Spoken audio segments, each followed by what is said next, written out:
Tingginya mobilitas masyarakat di Kota Denpasar membuat target capaian vaksinasi polio juga tinggi.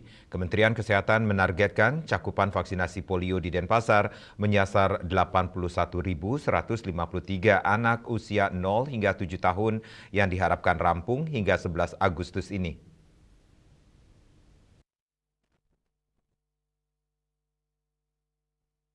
Kepala Dinas Kesehatan Kota Denpasar, Dr. Ana Agung Ayu Agung Chandrawati mengatakan, dibandingkan dengan data Posyandu, rata-rata anak di Kota Denpasar hanya berkisar 23.000 lebih.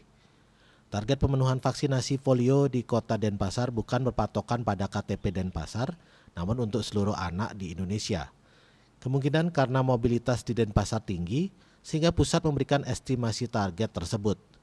Jadi masyarakat ber-KTP mana saja tetap anaknya diberikan vaksinasi. Meski demikian, dari target tersebut hingga Jumat 9 Agustus 2024, total vaksinasi yang sudah tercapai di angka 96% atau menyasar 77.875 anak. Untuk usia 0 sampai 59 bulan dari target 54.965 anak, tercapai 39.499 anak atau 71,9%.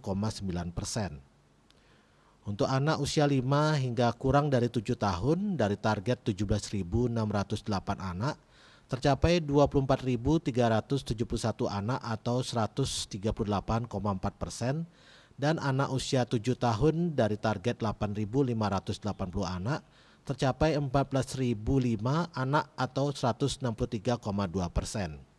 Agung Chandrawati mengungkapkan untuk mencapai target tersebut, pihaknya terus menyasar anak-anak usia 0 sampai 7 tahun.